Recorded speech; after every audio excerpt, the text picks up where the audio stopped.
झाले तुझ्या गड्यामध्ये. धमकी रेकॉर्डेड असली पाहिजे, पुढे जाऊन ते मॅटर झालं तर. मैंने तुझे चुन लिया, लय झाली विदर्भात ऊन ऊन ऊन ऊन. फायनली आमच्या बेडरूम मध्ये आमची लग्नाची फ्रेम लागली आहे, तुम्हाला दाखवते मी. अरे वा, गुड मॉर्निंग सगळ्यांना. Good morning. आज खरंच गुड मॉर्निंग आहे. माझा अवतार बघून तुम्ही ओळखू शकाल की मी खरंच गुड मॉर्निंग मध्ये आहे. तर सकाळी आता उठली, थोडी फ्रेश वगैरे झाली, एक्सरसाइज केली आणि मम्मीने माझ्यासाठी इडली आणून दिली आहे वर नाश्ता करायला. आज मम्मी आल्याबरोबर वरती येऊन म्हणते की ते वरण पाहशील म्हणते, थोडं फिक्क केलं म्हणते आज. मी म्हटलं ठीक आहे, काही प्रॉब्लेम नाही आहे. तर प्रॉब्लेम असा आहे, तर आज दीदी येत आहे, स्वच्छ येत आहे, म्हणून ते वरण फिक्क केलेलं आहे काहीच. म्हणून मम्मी मला आल्याबरोबर पहिलेच सांगून देते की वरण फिक्क केलेलं आहे. म्हटलं ठीक आहे, काही प्रॉब्लेम नाही, चालते मला. मग तर आज दीदी आणि स्वच्छ येतात, तर सगळेच येणार होते ते. तर ऍक्च्युली दीदी पहिले तिखट खूप खात होती, स्पायसीस खात होती. त्यांचं लग्न झालं, लग्न झाल्यानंतर जेव्हा ते त्यांच्या सासरी गेला, तर त्यांचे जे हजबंड होते जिजू आमचे, तर ते म्हणाले की जेवण तिखट आहे, तर म्हणून मग त्यांनी कमी तिखट केलं. मग ते म्हणाले अजून आता तरी पण तिखटच लागत, मग त्यांनी अजून तिखट कमी केलं, म्हणून ते आता फिक्क फिक्क असं जेवण करतात. म्हणून मम्मी आता दीदी आली की जेवण पण आमच्याकडे फिक्कच बनते. तर ऍक्च्युली जिजू जे आहे ते वर्धेचेच आहे, पण ते मॅक्झिमम दिल्लीला राहून होते, आणि दिल्लीला तर तुम्हाला माहीतच आहे की जेवण कसं असतं आणि काय आहे ते. आणि दुसरी गोष्ट म्हणजे ते पुण्याला राहून आहे, तर पुण्याला पण थोडं नॉर्मलच जेवण करतात. आणि पण आपल्या विदर्भामध्ये तर वराडी लागते. वराडीमध्ये एकदम तडका आणि एकदम स्पायसी हाय लेवल असते. अशी ती गोष्ट आहे. ते इडली आलेली आहे, आता मी इडली खाणार आहे आणि हे जाणार आहे दीदीला घ्यायला. दीदी 8:30लाच येणार होती सकाळी, पण त्यांची ट्रेन जी आहे ती लेट झाली आहे, 11 वाजता येणार आहे ट्रेन. तर मग मी यांना म्हटलं तुम्ही पण इडली खाऊन जा, बाकीचं आपण नंतर बोलू. आणि मम्मी कालपासूनच यांच्या मागे लागली आहे, मी तुला उठून देऊ का, सकाळी 8:30ची ट्रेन आहे, 8:30ला येते दीदी घरी, तिला घ्यायला त्याची बडनेराला आहे ना, अमरावतीमध्ये नाही पोहोचणार आहे, बडनेराला पोहोचणार आहे. त्याच्यामुळे मग मम्मी थोडी जास्त ही झाली. तर ऍक्च्युली अमरावतीला येते ट्रेन, पण 1 घंटा लेट येते. म्हणजे आम्हीच म्हटलं की 1 घंटा कशाला लेट करायचं बा, तर हेच म्हणाले की मी बडनेरालाच होतो, तू बडनेरालाच उतर. तर हे जाणार आहे बडनेराला आणि त्यांना घेऊन येणार आहे. तर आज मी सरगुंडे आणि आंब्याचा रस बनवणार आहे स्वच्छसाठी. तो येतं जरा आवडते होते, तर खाल्लं पाहिजे त्यांनी. त्याचे खाण्यात थोडे नखरे आहे, बघू आता त्याला आवडते की नाही आवडत. मामीवर गेला तो. शटा.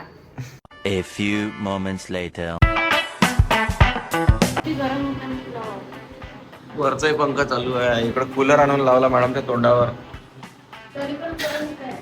याला म्हणतात विदर्भाची ऊन, याला म्हणतात विदर्भाची ऊन, जी झोमते फक्त आमच्या घरच्या बाईला सून. क्या ये क्या बक रहे हो? सुन बाय बसून नाही जमलं. प्यार रखदून काही. मैंने तुझे चुन लिया, लय झाली विदर्भात ऊन ऊन ऊन ऊन ऊन.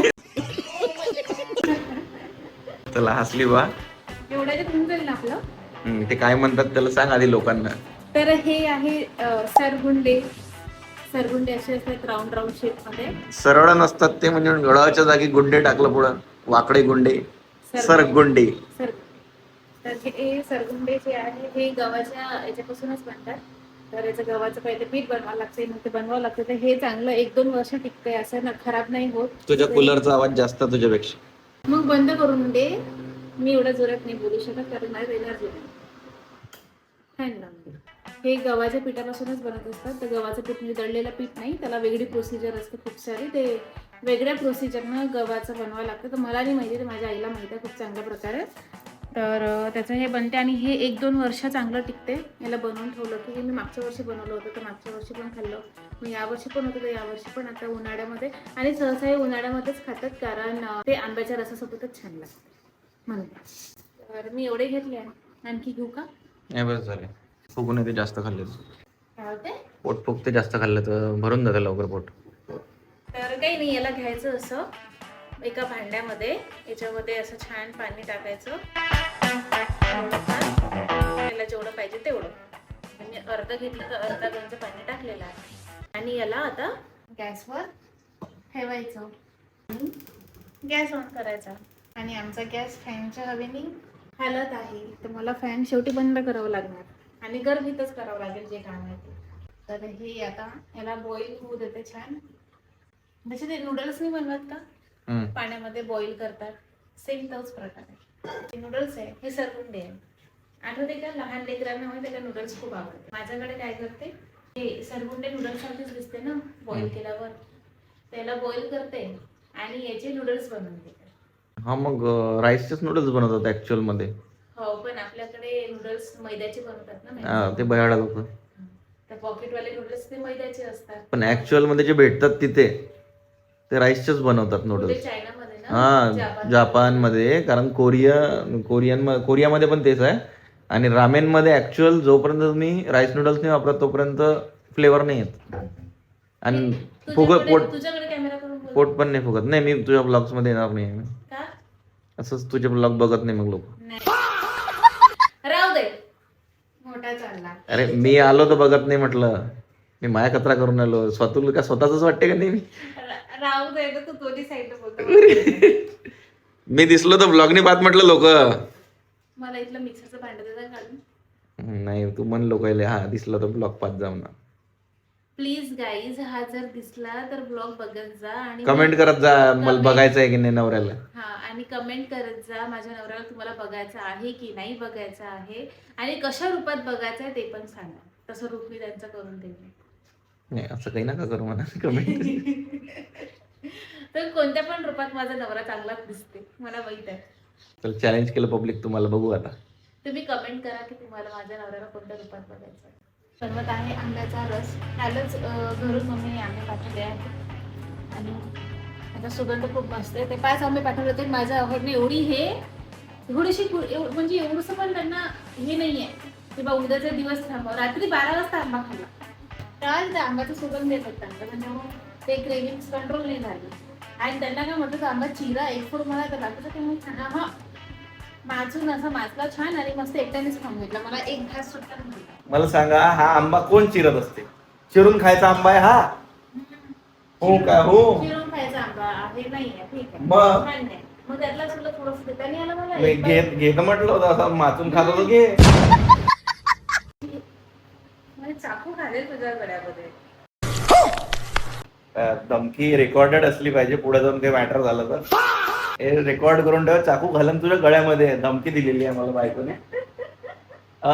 नाही, जे तोंडात आलं ते बोलते मला माझी बायको. लक्षात ठेवा तुम्ही. ते कॉमेडी करत आहे. कॉमेडी असते. हे चाकू घशात घालीन, खरंच खाल्णार आहे का? पण चाकू घशात घालीन हे कॉमेडी आहे.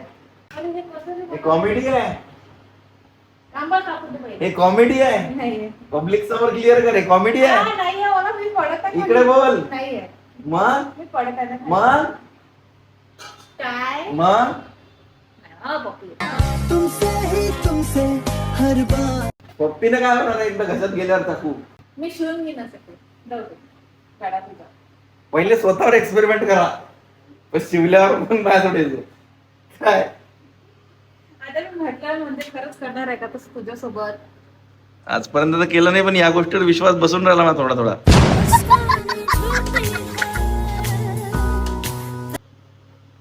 आंब्याचा रस खायचा की नाही खायचा? नाही, मला आंबाच आवडते रसापेक्षा. चालेल. काही साखर टाकून ते खराब करायचं. साखर टाकायची गरजच नाहीये आंब्यामध्ये. तो आंबा तसाच गोड पण आहे. कशाला खेळ करायचा जेव्हा आंबा आहे बा खाऊ शकतो आपण डायरेक्ट. मग हा खेळ कशाला करायला लागते? मला सरगुंडे खायचे. सरगुंडे रस घ्यायचा, तोंडात सरगुंडे टाकायचे आणि एक सिप मारायचा मस्त. अबे साले. मस्त चखना सिप. झालं तुझं?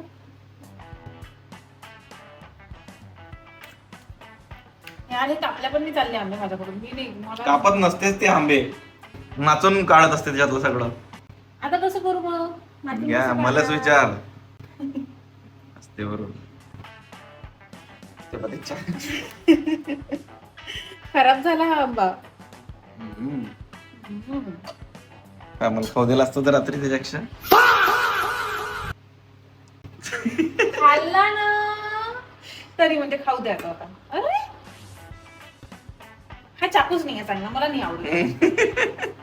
मला ते गलगल आंबे आहेत, चोर लावून राहिली त्याच्यावर. जाऊ दे आता. जाऊ दे, मला काही सुचत नाहीये.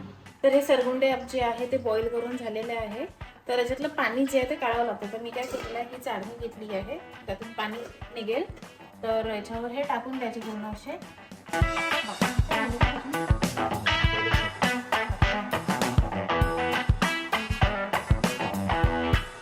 आणि याला थोडं स्प्रेड साफ करून घ्यायचं, म्हणजे त्यातलं पाणी जे आहे ते पूर्ण निघून जाते. आणि याला थोडं थंड होऊ द्यायचं. थंड झालं की मग ते थोडं चांगलं लागतं खायला. त्याचा जो पल्प आहे तो पूर्ण काढून घेतलेला आहे याच्यामध्ये. तर राहू म्हणाले की आंबा गोड आहे तर साखर नको टाकू. मला म्हटलं ठीक आहे, नाही टाकत, जर मला लागेल तर मी वरून घेईल.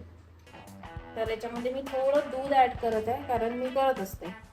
दूध कसं आहे? दूध काही नाही, जास्त नाही. आपला रस थोडा कमी आहे, म्हणजे आंबे कमी होते तर मी अर्धाच कप दूध टाकलाय.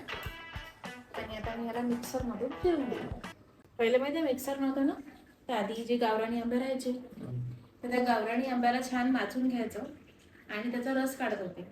आणि त्याच्यामध्ये थोडी साखर टाकून, दूध टाकून किंवा पाणी वगैरे जे काही आहे ते रईने फिरवत होते, कारण आधी मिक्सरच नव्हतं. तर रईने फिरवायचे आणि त्याचा रस बनवायचा. थंड कसं होतं? काय थंड कसं होतं म्हणजे तो रस थंड कसा होता? कशात ठेवत असणार ते, मातीच्या भांड्यात किंवा कशात तरी, मला नाही माहिती एवढं. आता आपल्याकडे फ्रीज आहे, मिक्सर आहे, सगळ्या काही गोष्टी आहे. आमचा येल्लो मिक्सर मिक्सर घेणार होती यावर्षी, म्हटलं जाऊ दे आता, काम चालत आहे जोपर्यंत चालू द्या. आंब्याचा रस रेडी झालेला आहे. आणि आता मी आपला बरोबर छान लागत आहे, असं वेगळंच लागत आहे. आपल्याकडे जे आंबे भेटतात ना ते मोठे मोठे राहते, त्याला कोणता आंबा म्हणते, काहीतरी वेगवेगळे नावं आहे. तो आंबा आणि ह्या आंब्यामध्ये खूप फरक आहे, खूप. कारण मी आता त्याचा पल्प वगैरे काढला ना हाताने, असा माझे हात बघ असे ऑरेंज ऑरेंज झाले थोडे. कलरवाला आंबा आहे? नाही, कलरवाला नाही आहे रे आंबा. आंबा चांगला आहे, आंबा कलरवाला नाही. फ्रीज मध्ये ठेवते याला, तोपर्यंत टाइम वाटतो. A few moments later. तर आज मी रेडी झाली, अशी छान साडी वगैरे घालून, बांगड्या घातल्या, कानातलं घातली, छान रेडी झाली आहे. जास्त मेकअप नाही केला, लाईट मेकअप केलाय, कारण खूप गरमी होऊन राहिली आणि म्हटलं यार गरमीमध्ये कुठे एवढं मेकअप करत बसणार आहे. फायनली एसी आहे, गरमी होत आहे, 24 डिग्री चालू आहे तिकडे. एसी आहे, पण तरी पण मला गरमी होत आहे. काय ओके, प्रत्येकाची बॉडी अलग असते ना. या शुअर. मी हॉट आहे यार, म्हणून मला गरमी होत आहे, हो. तू नाही आहे. अरे या रूम मध्ये मी याच्या आधी नव्हती होत तुला गरमी.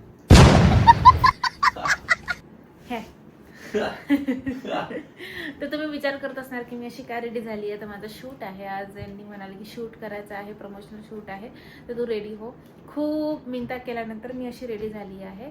थँक्यू तर म्हण मला, किंवा मी रेडी झाली तुझ्यासाठी. You are welcome. मला तू थँक्यू म्हण. चांगली दिसत आणि तू मला थँक्यू म्हण. नाही तर काय ऍटलीच राहते घरात तयार झाली आज, बरे वाटत आहे. गळ्यातली वगैरे नाही राहत, नॉर्मल कपडे घालते आणि नॉर्मल राहते. मला अशी लूज, उन्हाळा आहे यार, कुठे एवढं साडी वगैरे आणि ते ब्लाऊज, किती गरमी होते आणि त्याच्यात काय नॉर्मल राहिलं तर चांगलं वाटतं दाखवलं काय? नाही. आणि हा फायनली आमच्या बेडरूम मध्ये लग्नाच्या 2 वर्ष 1 2 3 4 महिने झाल्यानंतर आमच्या रूम मध्ये आमची लग्नाची फ्रेम लागली आहे. तुम्हाला दाखवते मी. आणि ती बनवली होती मागच्या वर्षीच, पण लागली या वर्षी.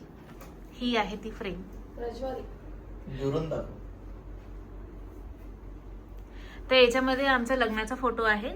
तर तो सप्तपदी मधला फोटो आहे आणि त्याच्या आजूबाजूला जी तुम्हाला फुलं दिसत आहे, माळा दिसत आहे, तर ती आमची वरमाला होती. त्या वरमालेचं मी ते बनवलेलं आहे, कारण मला माझी वरमाला हे करायची होती, काय म्हणते त्याला, जतन करायची होती. जतन रोमांच मन करा काहीतरी. काय करायचं इथून दाखवा, मला डोकं दाखव काय आहे त्याच्यात.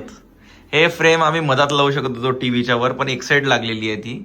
त्याचं रिझन हे आहे की ते बघा इल्युजन क्रिएट करताय हॉल प्रमाणे. हॉलमध्ये जसं आपण कलर केला होता, तर हे जे आहे इथे, हा जो व्हाईटिश कलर आहे ढगांचा, आणि ही जी लेअर आहे येल्लोइश किरणच्या पदरची, तर ती बघा येल्लो मधून मॅच होते. म्हणजे असं वाटतंय की क्रॉस होते, अशी पेंटिंग डिवाइड होते असं वाटतंय.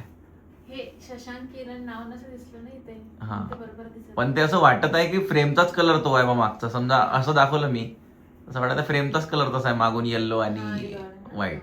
ही जी फ्रेम आहे ती आम्ही मागच्या वर्षीच बनवून घेतली होती आणि मला ते रेझिन आर्ट मध्येच पाहिजे होतं. मला माझे वरमाल्यातले जे फुलं आहे आणि हे जे मणी होते ते मला काय म्हणते त्याला, स्टोअर करून ठेवायचे होते लाईफ टाईम साठी. आणि तुमचा मुंडावडा, हा आमचा मुंडावडा पण आहे, हे दिसते इथे इथे अशी लावलेली आहे. दोघांच्या पण वरमाला आहे, दोघांच्या पण वरमालातली मणी आहे आणि मुंडाडे पण आहे. काय म्हटलं तर आम्हाला शूट करायचं होतं कारण ते तिथून काव्याला तिथला तो टेडी घेऊन दे. हा टेडी आहे का? डुक्कर आणतो, डुक्कर नाही आहे ते, पेंग्विन आहे. पेंग्विन आहे. हा पेंग्विन आहे डुक्कर आहे वरून. आणि डक आहे. डक कुठून आहे? डकचे पाय त्याला हे बघ. कुठं आहे? दिसतच नाही कॅमेऱ्यात. हे काय? हे डकचे पाय आहे त्याला. पण ते डुक्कर येत आहे ना वर. हे डुक्कर आहे, हे एवढंच आहे फक्त. पेंग्विन आहे अंदर. हा आणि हे आहे डक. कॉम्बिनेशन मधलं आहे हे कुठवालं. काही कॉम्बिनेशन नाही, 3-4 बाप होते ते टेडीले. अबे साले कुठून उचलून आणला कुठून नाही उचलून आणला, आपण विकत आणलाय त्याला. छान. त्याला तिच्या आईने टाकून दिला असं म्हणून 3 जण काय ऍक्सेप्ट करायला तयार नाही. तिनं मॉल मध्ये टाकून दिला, हिनं उचलून आणला. तर अशा प्रकारे आमचे आजचे सरगुंडे आणि आंब्याचा रस झाला. तो मी आणि अहोनी खाल्ला आणि शख्सला पण दिला होता, दीदीला पण दिला होता खाली नेऊन. पण मला आंब्याचा रस थोडा फिक्का झाला होता. अहोंना बरोबर झाला होता कारण अहो म्हणतात की मी कमी साखर खातो. बरोबर आहे, ते खातातच कमी. मी थोडीशी जास्त साखर खाते, मला थोडं जास्त पाहिजे. आम्हाला नाही भेटला. सरगुंडे संपले होते, थोडेसेच होते ना. सरगुंडे संपले माझ्याकडचे. सरगुंडे थोडेसेच होते म्हणून थोडेसेच झाले. ते सरगुंडे संपले होते. 1 वर्ष झालं होतं बनवून, तर संपले ते थोडेसेच होते म्हणून करून टाकले. हा, तर सरगुंडे संपले. याच्यावरून मला असं आठवलं की लहानपणी पण आमचं असंच व्हायचं. माझी जॉईंट फॅमिली होती. तर जॉईंट फॅमिलीमध्ये आता दिवाळी म्हटल्यानंतर ऑब्व्हियसली माझ्या घरी माझे आत्या वगैरे यायचे, त्यांचे लेकरं राहायचे आणि आमची पूर्ण फॅमिलीमध्ये एवढे सारे लेकरं, एवढे सगळे लोक होते. त्याच्यामुळे सरगुंडे जो प्रकार होता सगळ्यांना आवडायचा. असं कोणीच नव्हतं की ज्यांना सरगुंडे नव्हते आवडत म्हणून. तर सगळ्यांना आवडायचे आणि सगळे आवडीने खात होते. त्याच्यामुळे आमच्याकडे सरगुंडे खूप सारे करायला लागत होते आणि मग ते थोडेच भेटत होते कारण आमची जॉईंट फॅमिली होती. तर कमी पडायचे ते थोडेफार आम्हाला. आता जर कधी मला सरगुंड्याची आठवण आली तर मी माझ्या घरी स्वतः सरगुंडे बनवते आणि एकटी खाते. जर भलेही म्हटलं अहोंनी की मी नाही खात, तरी मी अहोंना जबरदस्ती खाऊ घालते. थोडीशी जरी देते पण देते. त्यांना मीच सवय लावली, म्हटलं तुम्ही खा, छान लागते. तर तुम्हाला बहुतेक माहिती असेल की नसेल मला नाही माहिती, तर तुम्ही तुमच्या आजीला किंवा आईला विचारा की सरगुंड्याचा प्रकार काय आहे वगैरे. तर खरंच उन्हाळ्यामध्येच ती खायची गोष्ट आहे कारण उन्हाळ्यामध्येच ते खायला भेटतं, नंतर 12 महिने आपल्याला खायला भेटत नाही. सो तुम्ही पण ट्राय करा. आणि जर तुमचा पण असंच लहानपणचा जर कोणता किस्सा वगैरे काहीतरी असेल तर तो आम्हाला कमेंट करून सांगा. मी नेक्स्ट ब्लॉगमध्ये तो वाचून दाखवेल तुम्हाला सगळ्यांना आणि लोकांना पण सांगेल की तुमच्या लाईफमध्ये पण असे कोणते कोणते किस्से झालेले आहेत. तर रोज मी जेव्हा बोलते तेव्हा मी मोबाईलमध्ये बघूनच बोलते, पण मला तिकडून पण जाणून घ्यायचं आहे की कोण आहे, कोण बघत आहे. तर प्लीज मला ते कमेंट्स करा, काही पण कमेंट्स करा, मी ते वाचेल आणि ते वाचल्यानंतर खरंच मला खूप छान वाटते. अशाच माझ्या चॅनलला किरण शशांक कुडाके चॅनलला लाईक करा, शेअर करा, सबस्क्राईब करा आणि हाईप करायला विसरू नका. ओके. बापरे, किती काम केलं पोरीने, घामाला. एवढी कष्ट करते माझी बायको मित्रांनो. तर प्लीज लाईक करा, शेअर करा, सबस्क्राईब करा आणि हाईप करायला विसरू नका. मतलब वो अलग ही लेवल का बंदा था.